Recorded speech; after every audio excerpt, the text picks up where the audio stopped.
I never took any illustration classes while I was at art school, but I did pick up a couple of things, a couple of tricks along the way while I was doing freelance illustration work later in life. One of them was to use tracing paper to do the initial drawing before you actually commit to the final expensive piece of paper or board.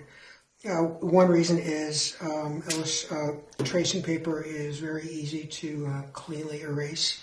You can move things around, and if you end up liking a certain area but hating another area, you can just slap a new piece of tracing paper over the old one, trace what you like, and redraw what you didn't like, and then use that second piece. It's also fairly easy to transfer a final sketch that you really like to the final piece of paper using a light board. In illustration work, everything's all about the deadlines, so you're not going to just sit there and redraw something you've already drawn from scratch. So this, in case you're wondering, is going to be a Christmas present. I was going to do this as a painting a couple of years ago, but I just never got around to it. So now it's going to end up being a fine pencil drawing. So let's get going. I'm going to be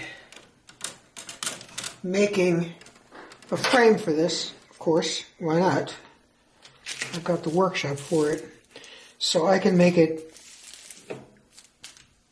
any size I want. So I think I'm going to have it go out this far.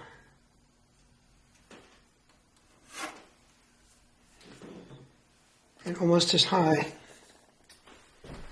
Okay, time to trace. You'll probably see me use this tape a lot, this white tape. It's called artist tape. What's good about this tape is it keeps its stickiness, but you can put it down on just about any type of paper and it won't lift up any of the paper fiber. It'll just hold whatever you need in place, and then it will come off leaving nothing behind. So highly recommended. Don't use masking tape. God forbid, don't use Scotch tape or painter's tape even. This is the best thing for you for dealing with paper. It's reusable too. So we're going to trace this.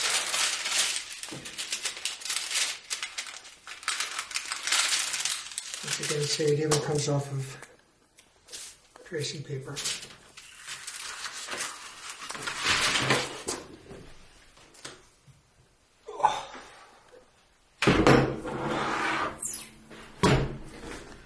This is a light board. It's not the biggest one, it's not the smallest one. I use my artist tape.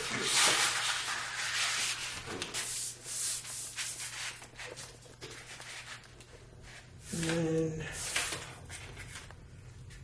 center my drawing. I think it's going to be easier for me if I turn this off. I don't know how easy it is for you looking, but at the moment I can see everything better. I like this little lip at the bottom because you can just rest that against it. Artist tape again.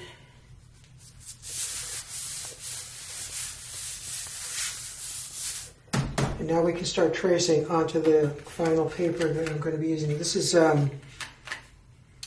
Strathmore Bristol with a deckled edge, which means it's handmade. Or if it's machine made, they're imitating handmade. I'm using a B pencil. In all of my drawings like this, particularly on this kind of paper, I will always use a soft lead pencil, B, a 2B, a 4B. I even have a 6 and an 8, which I normally reserve for trying to get really, really dark blacks, but I don't see any dark blacks in this one. So anyway, for tracing, I usually start with a plain old B.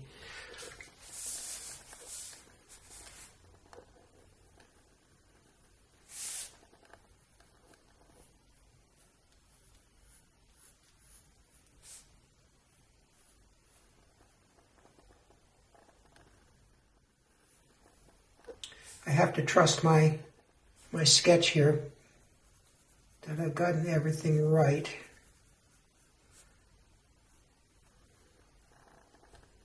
When I'm tracing, I try to be faithful to it.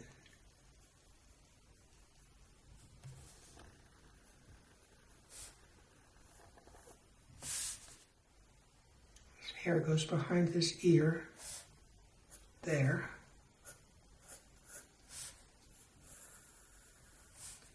I don't have to get very specific.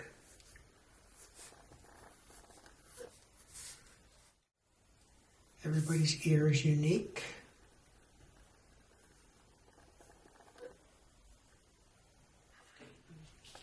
Sometimes I'll flip it up just to make sure that I've got the line that I want and I haven't missed one.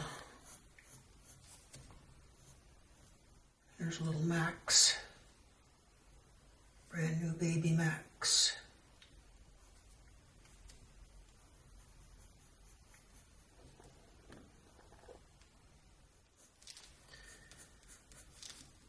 Here he's only like a couple weeks old. He already has more hair than me.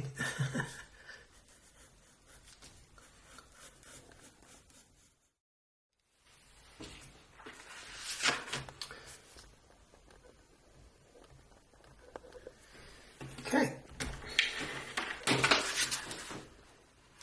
There it is.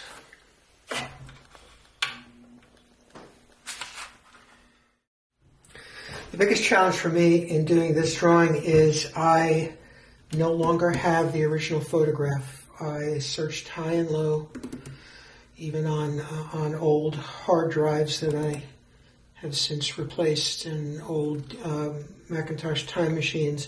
It's just not there. So, like I said, the challenge is going to be recreating this accurately using just what I already learned about drawing hair and drawing skin and drawing pillows and the backs of couches, blankets.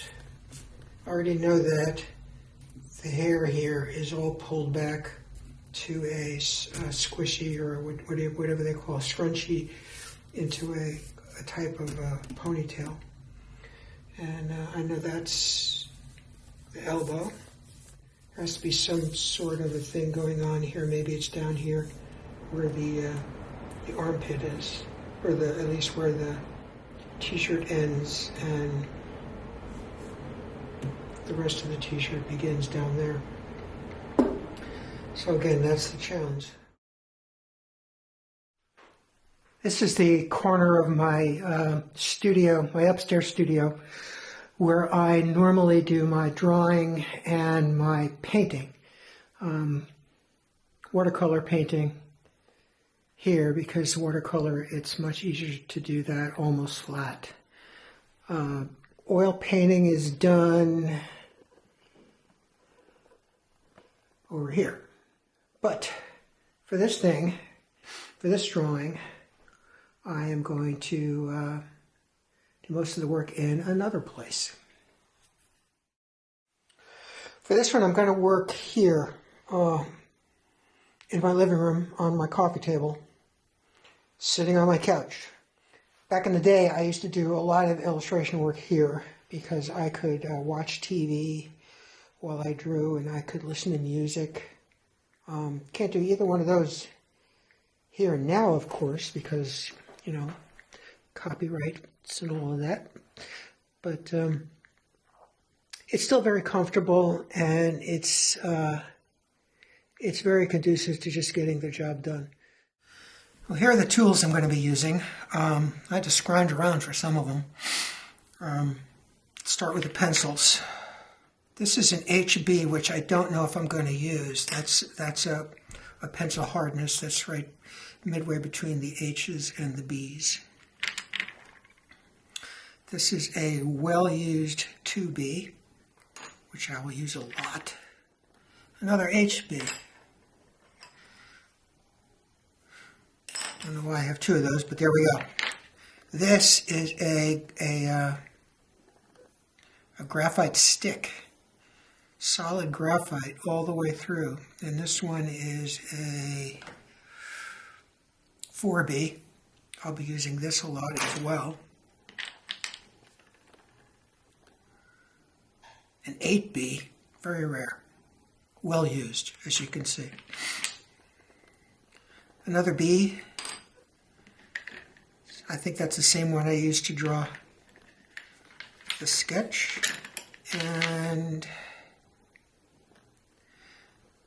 another B, which should last me a while. Also, this is kind of cool.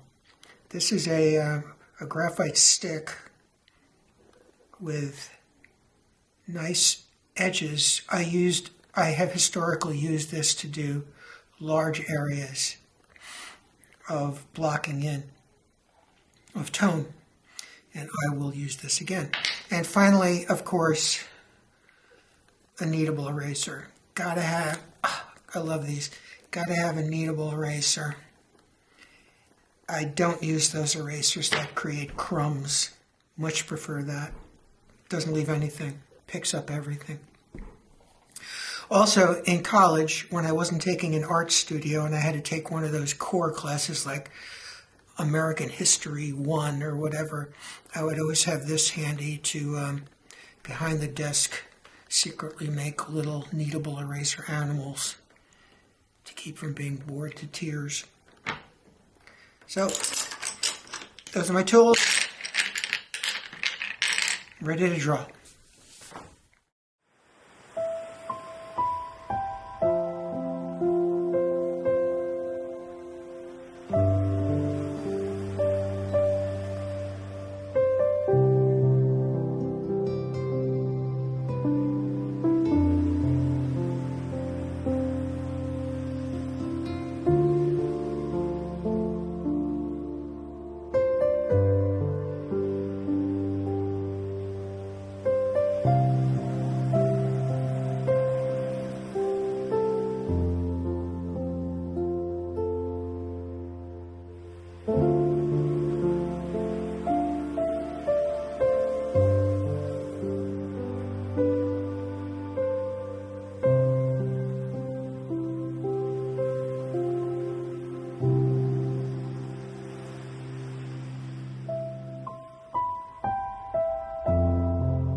Okay, decision time.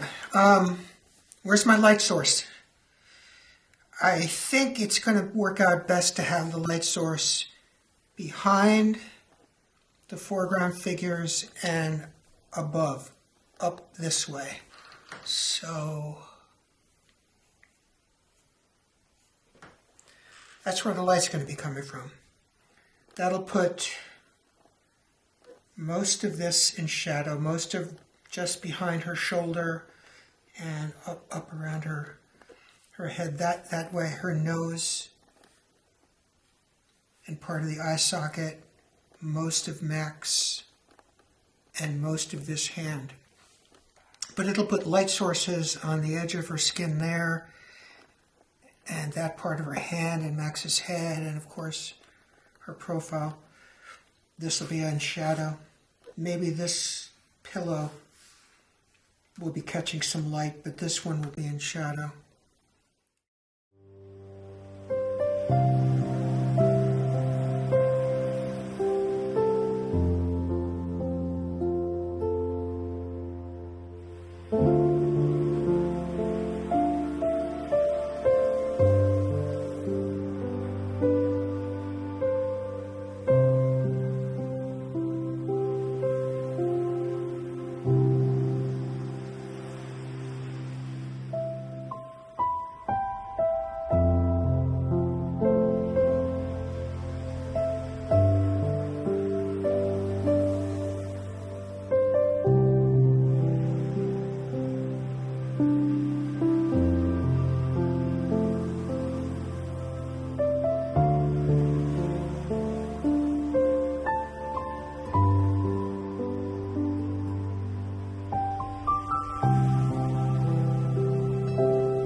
here we are so far.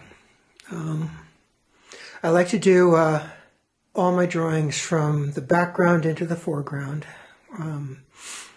And in the case where there are faces or hands or anything detailed, I like to get that out of the way as soon as possible so that the easy stuff, the hair, the pillows, will just make the job that much more enjoyable to do, knowing that I'm over the hump. So I'm right now almost over the hump.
I'm just going to see how much of the drawing will show. This is a hinged mat, by the way.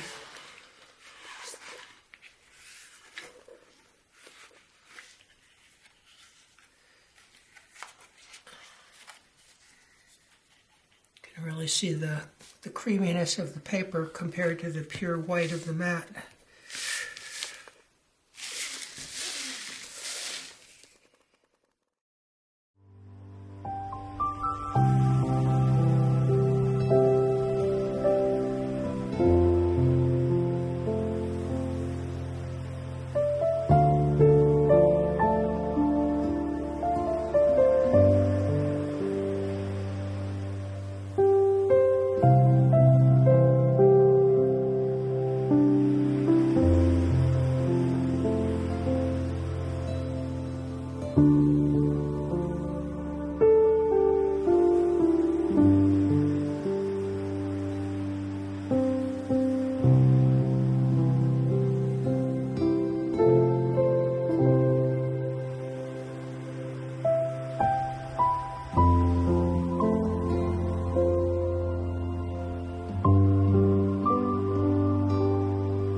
Probably the biggest challenge here is the fact that I'm drawing a young person and a baby. Megan is about, 27 here, and Max is a month, maybe less.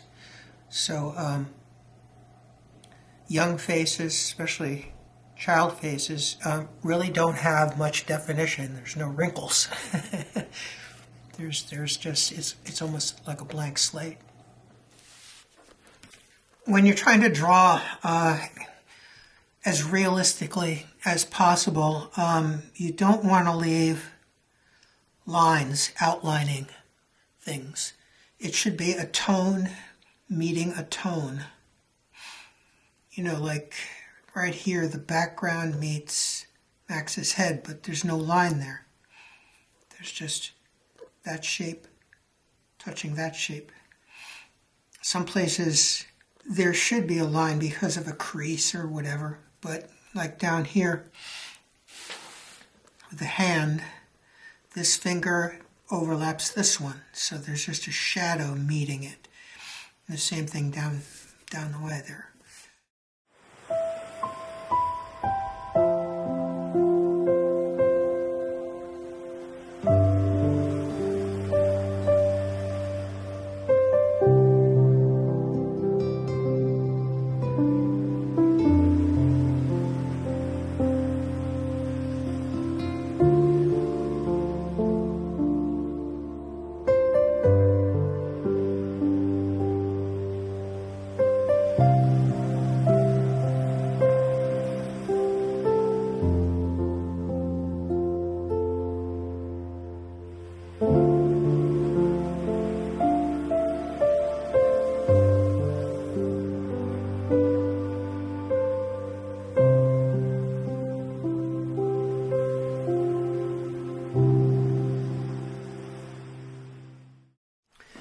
Okay, this one's done. Ready to be framed.